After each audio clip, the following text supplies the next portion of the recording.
Now, what's the greatest form of control on this planet? Money. Money is figures on a screen. That's it. When you go into a bank and you ask for a loan, mortgage or something, say £50,000, much more these days, £50,000, what does the bank then do? It types into your account £50,000. That's it.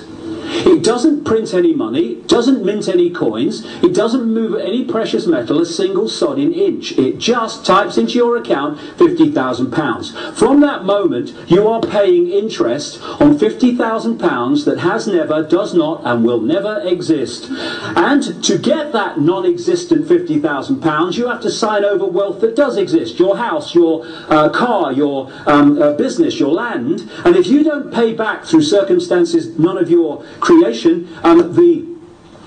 not just the principal but the interest on the loan, then they get your land and wealth that does exist and your house because you've not paid back money that doesn't exist. That is how the money system works. Because of this, the same force that I've been talking about has controlled the banking system, the pyramid within pyramid, and they've controlled the political system, and therefore laws have been passed.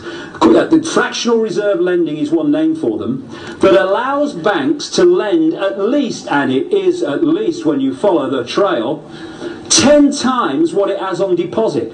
So every time you put £1 in a bank, it can lend 10 it doesn't have to someone else. And once it's given you the £50,000, you then might go and put that £50,000 in another bank. The other bank now has the right to lend 10 times the £50,000 you've just got from this bank. And this is how it all works.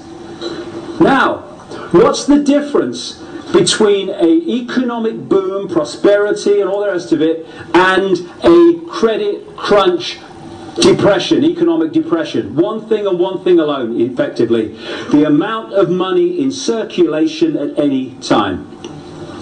Who controls that? The private banking cartel on their decisions on how many loans to make, called credit, which theoretically puts buying exchange rate, means of exchange into circulation. The more they loan money, the more money is circulating, the more money there is to buy things, the more things need making, everything starts to expand. People tend to get in more debt when they are in a boom because they're confident, they've got lots of orders at the company, the job's strong, so we'll have 2 holidays, we'll have a bigger house, we'll have another car or a bigger car. That, in the banking system, and this scam's been played for centuries, and what economic correspondents earning a ridiculous amount of money, whatever they pay them, it's too much, they call this the economic cycle, as if it's some natural phenomenon. What happens is, fishing rod out. The banking cartel keeps interest rates low, enticing more people in, makes loads of loans, reduces the criteria by which they will give a loan, lots of money in circulation, people in more debt. And here's the point. You know, when you go for a loan of £50,000, the bank creates, at least in theory on your computer screen, £50,000. That's it. But you're not paying back £50,000, you're paying back £50,000 plus interest.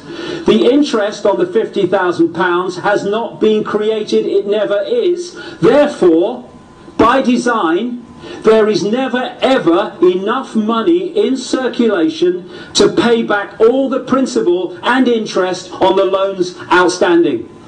Bankruptcy, losing your home, is built in on purpose.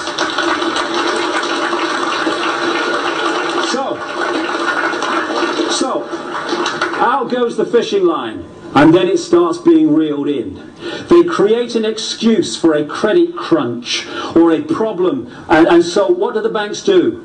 Coordinated through this system of pyramids within pyramids, they start taking money out of circulation.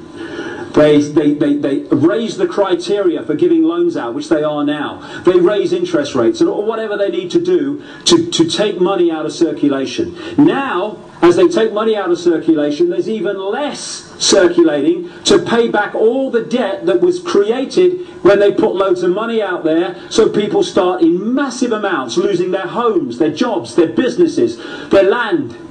their possessions. And so we move over to the depression, the downturn, the recession. And they then start trawling from the people the wealth that does exist, because there's not enough money in circulation, nothing to do with them, they can't pay the non-existent money back. And this economic cycle has been played for centuries, and it has sucked out of the people the real wealth into the hands of the few. And that is such a fundamental part of Big Brother, because it's a fundamental part of human control. Are you listening, David Bloody Davis?